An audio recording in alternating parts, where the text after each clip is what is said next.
Telmo Peña es el rector del St. Matthew School de Bogotá, que integra un grupo internacional de 131 colegios en el mundo. Rector, me encanta tenerlo. Bienvenido. Vanessa, muy buenas tardes. Muchísimas gracias por la invitación. ¿Usted qué opina del tema? ¿Usted cree que hay que regularle las redes sociales a los niños? ¿A qué edades, sí o no? ¿Cuál es su opinión como educador? Pues definitivamente el tener la regulación de las redes sociales es necesario. Y las redes sociales deben tener unos mecanismos para hacer las verificaciones correspondientes y deben poder garantizar que los niños que vean los contenidos pues estén apropiados para ellos. Pero desafortunadamente el debate no es solamente de si se debe prohibir o no, porque en últimas nuestra responsabilidad como adultos es generar buenos ciudadanos digitales que construyan una buena huella digital. Y pensar que la prohibición simplemente va a solucionar el problema, pues no es cierto. Tenemos que no solamente hacer los esfuerzos de ley como el senador que acaba de estar en el programa, sino que también tenemos que pensar cómo integramos a esa ley unos parámetros para que los colegios y los padres de familia asuman unas responsabilidades frente a la formación de sus hijos para ser buenos ciudadanos digitales. Es evidente que las redes sociales son una forma de comunicación global que tienen no solamente los jóvenes, sino que tenemos todos, que desde ahí formamos buena parte de nuestra identidad contemporánea, y si no los ayudamos a formar esa identidad de manera positiva, pues haremos un favor muy flaco a ellos cuando sean adultos apenas unos años después.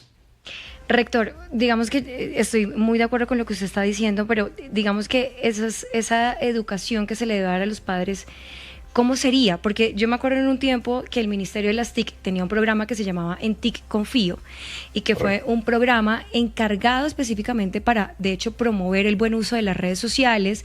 De hecho, se hizo un tema de alfabetización acompañado con Red Papás y también con computadores para educar, para llegar precisamente a muchos municipios y pueblos y lugares apartados de Colombia donde los niños ni siquiera tenían una tableta o un computador. Pero en ese momento hubo esa campaña y fue, digamos que en su momento exitosa, porque apenas las redes sociales estaban llegando a Colombia, en fin. Pero digamos que hoy eso haría parte de algo obligatorio del colegio, es decir, porque pues muchos padres, si tienen la opción de ir o no, pues sabemos que todos tenemos mil compromisos y excusas, pero si se vuelve algo obligatorio, ¿eso lo han considerado, digamos que para los colegios o en este caso para el colegio? Sin duda, es absolutamente necesario hacerlo desde los colegios. Yo creo que las entidades oficiales pueden generar unas regulaciones generales, pero pues son los colegios los que deben poder propender para generar unos espacios de educación para padres de familia y no solamente para estudiantes. Yo creo que eso es algo fundamental, ese cambio de paradigma de pensar que el colegio es solamente para los niños, ¿no? El colegio es para las familias y debemos estar obligados a generar esa formación en los padres de familia y además adecuados a los contextos particulares que tienen en cada una de las comunidades. No es lo mismo una comunidad aquí en Bogotá con todos los privilegios y con todas las conexiones que una comunidad en el Chocó, ¿sí? No es lo mismo. Por tanto, los colegios deben generar esas escuelas de padres que sean pertinentes a sus propias comunidades y dar las orientaciones a los padres de familia y generar los acuerdos que sean necesarios, no solamente con las redes sociales, sino también con el uso de los dispositivos digitales, de los celulares, de los computadores, de los iPads, porque definitivamente ofrecen una cantidad de riesgos, pero también ofrecen una cantidad de ventajas. Y debemos entonces orientar a los Claro. estudiantes a usar de la mejor manera. Oiga, rector, ¿y qué cambios? Y quiero insistir en eso, porque yo he visto que a un niño le quitan el celular y de inmediato llora y patalea y se vuelve esto una rebeldía tremenda. De eso hay series en Netflix. ¿Ustedes qué cambios de comportamiento o temas psicológicos notaron cuando Lo empezaron a detestan tomar a uno, lo la decisión de detestan. quitarles los teléfonos o de no permitírselos? Porque hay unos que se niegan, digamos, al final la gente se acostumbra y la disciplina, digamos, le forja el carácter, la costumbre a la persona. Pero encontraron casos donde de verdad el niño no fue capaz o eso le produjo un tema de ansiedad, un tema mental. Definitivamente, pero ahí hay un problema más de base, que es que los papás están ahorita acostumbrados a que le dan gusto a los niños en todo.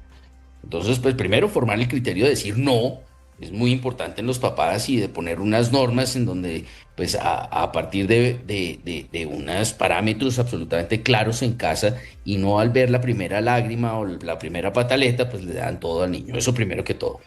Pero por otro lado, que es muy importante, es saber que definitivamente la salud mental de nuestros niños está en riesgo, la seguridad de los niños está en riesgo, y en ese sentido uno como adulto tiene la responsabilidad de poner unos parámetros. Ahora, no lo veo en el documento de ley, pero es muy importante saber cuál es la responsabilidad que tienen los papás, porque miren, un niño de 15, 16 años, pues yo también tengo hijos, no solamente estudiantes en esas edades, y pues fácilmente van a poder ingresar y tener cualquier creatividad para poder acceder a estas redes sociales. Pero entonces, ¿cuál es la responsabilidad de los papás? Los papás son los que dan los celulares, los Sí. papás son los que dan los computadores. Y ahí es donde Para- surge, rector, otra pregunta, y es, ¿cuál es la edad o el momento en el que un papá debería comprarle y permitirle el uso de su celular al hijo? Yo pienso que entre más tarde es mejor. Sí, nosotros hemos encontrado, y yo quiero acá hacer un mea culpa. Yo fui de los primeros rectores que me opuse a esas prohibiciones de los celulares en los colegios, diciendo que primero prevalecía la educación, y me di cuenta que estaba equivocado, que definitivamente en el momento en que prohibimos los celulares en el colegio cambiaron ciertas dinámicas, en donde efectivamente los estudiantes encontraron que los celulares son para comunicarse inicialmente y que lo pueden hacer en otros momentos y que debíamos tener el apoyo de los papás. Y efectivamente logramos una educación a partir del trabajo en conjunto con los papás para poderlos utilizar por fuera del espacio del colegio y que aprovecharan el momento del colegio para poder interactuar entre ellos. Entonces yo creo que en los contextos escolares debe estar prohibido, y como papá de 3 hijos, pues puedo decirles con confianza que entre más tarde sea mejor. A mi hija mayor, que ahorita tiene 18, nosotros les dimos a los 10 años un celular. Me doy cuenta del enorme error que cometí en ese momento. Sí, a mí me A mi pasó hijo de igual. la mitad, mi hijo de la mitad, que ahorita tiene 14, tiene celular, pero lo tienen bastante limitado, y yo veo todo lo que él ve en el celular, me sale en mi pantalla. Sí, parece uno Sherlock Holmes. Yo dedico Sí, una hora al día a llamar ministros, a llamar políticos, a conseguir información, a hablar con fiscales, a hacer investigaciones. Una hora para cada uno, para cada rublo, y una hora al día para investigar como si fuera Sherlock Holmes, a ver con quién es que chatean mis hijas, qué hacen. Qué cansancio. Sí. Ahora, Y debemos acompañarlos, y realmente los colegios, ¿qué tanto cumplen esos principios? Porque bueno, les piden iPad, les piden computador, saben que uno no les dé celular, pero si uno no les da celular, pero igual les piden iPad, y por el iPad entran a todo lado, y por el computador también. Ahí hay un factor que es muy importante que hemos aprendido en los colegios, y es que todos los dispositivos deben entrar por la red del colegio y no por los datos personales que tenga el estudiante.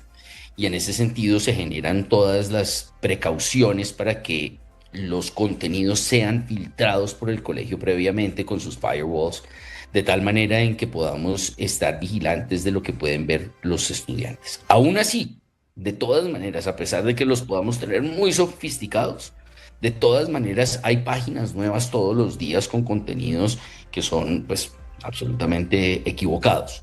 Entonces, pues hay que de todas maneras educarlos, hay que generarles el criterio. Como ustedes decían hace un momento, una persona de 16 años, los niños son de 1,80, las niñas son de 1,70, ya no parecen de 16, sino de 25. Y pues entonces hay que educarlos, porque de todas maneras ellos van a generar una formación y una identidad digital. Y hay que mostrarles no solamente los peligros, sino cómo usarlos de manera efectiva, cómo prevenir y saber los delitos que se pueden cumplir si los utilizan mal. Entendido. Y hacerles entender las consecuencias que tienen cuando los utilizan mal. Estamos todos entonces alineados con que hay que ponerle de alguna manera, en este caso, con el proyecto que está planteando el Centro Democrático para prohibir las redes sociales a los menores de 16 años en Colombia. Hay unos que dicen que no, tal vez no 16, tal vez un poco antes, que tiene unas consecuencias, otras, pero creo que estamos todos los padres como alineados en que algún límite tiene que haber. Rector, me da gusto tenerlo, gracias. Muchísimas gracias, Vanessa, y a todos en la mesa.